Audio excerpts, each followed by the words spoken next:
Time now for our Ford Wide NFL preview feature.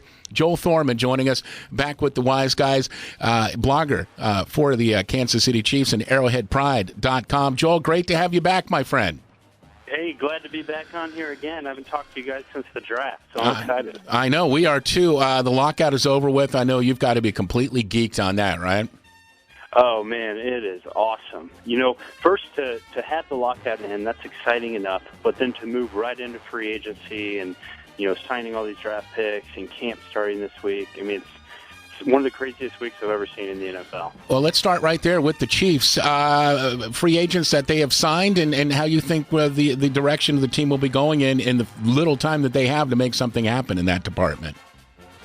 Well, you know, the Chiefs have been somewhat quiet in free agency so far. They made a decent splash signing Steve Breston from the Cardinals. He'll line up as their third receiver, so he's a pretty good signing so far. Other than that, the Chiefs have brought back a couple of their own guys, but they've been pretty quiet so far. You know, there's some speculation out there that they may be interested in the 49ers.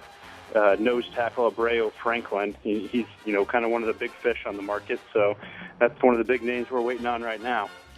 We're joined on the Southeastern Sports Medicine Wise Lines by Joel Thorman. He is a blogger with ArrowheadPride.com. The Kansas City Chiefs going 4 wide with our NFL preview today. All right, Joel, defensively, I have former high draft picks on defense like Tom Hawley, Tyson Jackson, Greg Dorsey, they're brought into the system and ready to elevate to the next level. Will they be really good at this point? How are they developing? Yeah, I think they're going to be pretty good. The first guy you mentioned there, Tom Hawley, led the AFC in sacks last year, so he's going to be coming back full force.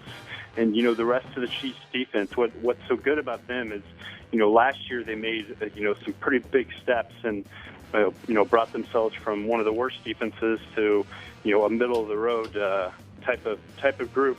And, most of these guys are really young, so they're going to be together for several years. But, next year I would look for slight improvements, and, maybe these guys can turn into a top, 12 to 15 defense in the league.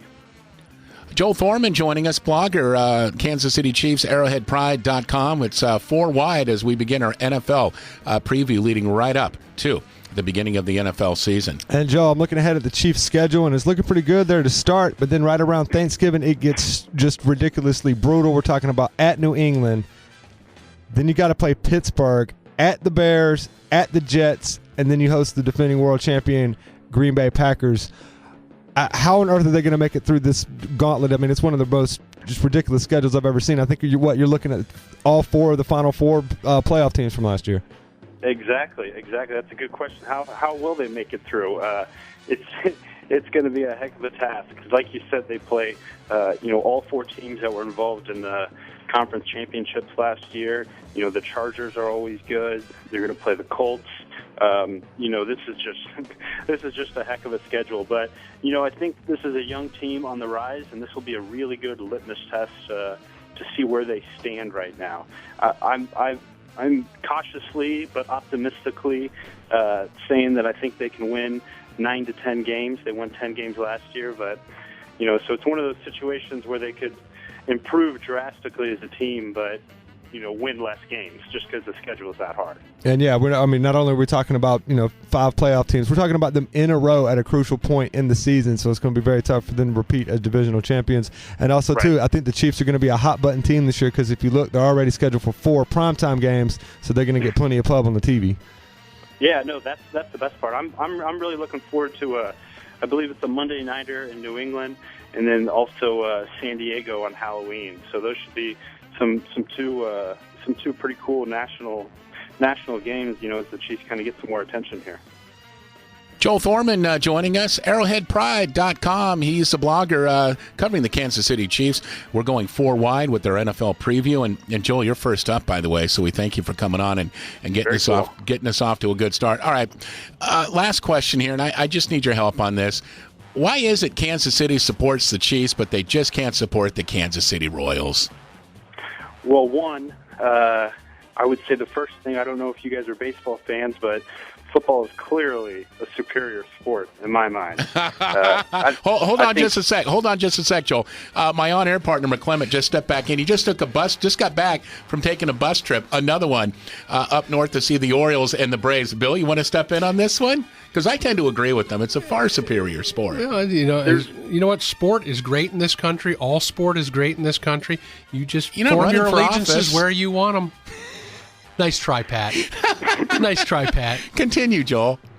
I think the thing about the NFL, kind of get off on a tangent here, they have turned the league into a 24/7, 365 sport where there really is no true off-season. They've got your off-season workout sets fans are somehow excited for, and they've got the draft, which is like a separate sport all in itself. So they've done a really good job of marketing the league as a year-round type of sport, and you just don't get that in any other sport.